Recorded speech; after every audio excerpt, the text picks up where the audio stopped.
What's going on YouTube? Welcome to Open That Thing, the channel where we learn about a product and then we open it together. Today we have Kirby's Adventure for the NES, and I hope you're ready to see if it sucks.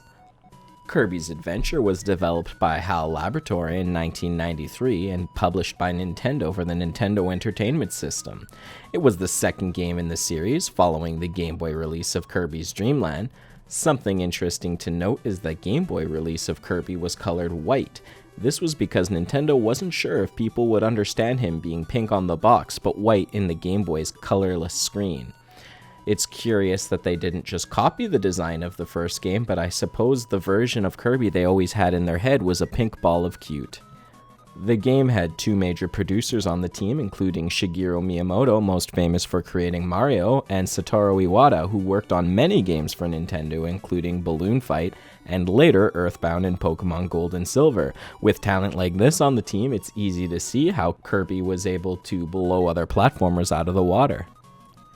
In Japan, the game was released as Hoshi no Kabe Yume no Izume no Monogatari, which roughly translated to Kirby of the Stars, the story of the Fountain of Dreams. I don't understand why they had to inflate the name so much, but it is what it is. The objective of each level is to simply reach the end. To do this, Kirby can walk, run, jump, or fly his way across the various landscapes. If he touches an enemy or dangerous object though, he'll take a point of damage, and when all of his hit points are lost, your run ends and he falls off the bottom of the screen. If that happens though, don't worry, just suck it up and try again. It should be no surprise that Kirby loves to eat. He eats his enemies, he eats his food, and he eats random objects. Basically, he just eats. If he eats an enemy, he can either spit them out or swallow them to copy their power. This gives Kirby access to a wide variety of abilities, some of which are required to solve in-game puzzles. Kirby loses his sucking ability while he has a copied power. While this is a small blow to the game's mechanics, he is able to drop the power to regain the ability to eat enemies. Like other Kirby games, Kirby's Adventure is a platformer. The game contains 7 worlds, each containing a set of levels, a boss fight, and then a warp door to the next world. Most of these worlds also contain a minigame which allows Kirbys to attain extra lives, as well as a museum which allows Kirby to get specific power-ups. At the end of each world, you take on a different boss. You should keep your eye out for them as they are needed to move to the next world. In Kirby's Adventure, each world has a name. You have Vegetable Valley, Ice Cream Island, Butter Building, Grape Garden, Yogurt Land, Orange Ocean, and Rainbow Resort. If you take the first letter of all these names, you get Vibgyor, which is Roigbiv backwards. This is a popular mnemonic device for remembering the colors of the rainbow. The plot of Kirby's Adventure goes something like this. King Dedede steals the Star Rod, the source of Dream Fountain's power. He breaks it into 7 pieces and sends 6 of them to his various allies. Without the Star Rod, all of Dreamland's inhabitants are forced to have bad dreams. Kirby gets the pieces back, fights King Dedede, saves Dreamland. Then a nightmare shows up, he has to save Dreamland again, and at the end of the game, Kirby breaks the 4th wall as he waves goodbye to the player. Alright everyone, we've got our copy of Kirby's Adventure here.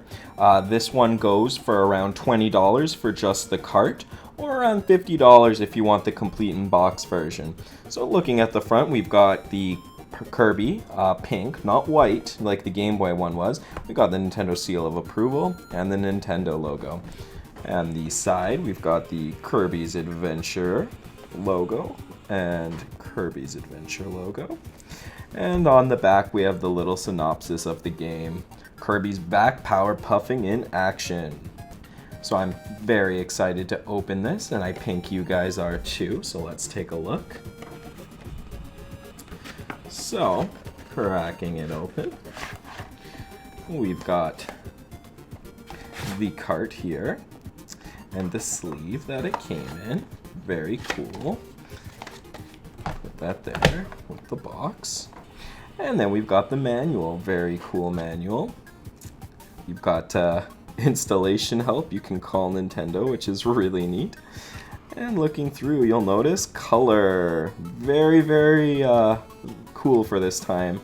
Most of the games around here, their manuals did not have color, but this one did, and it's awesome. I'm a huge fan. So very basic little set here. We've just got the cart, the manual, and the box.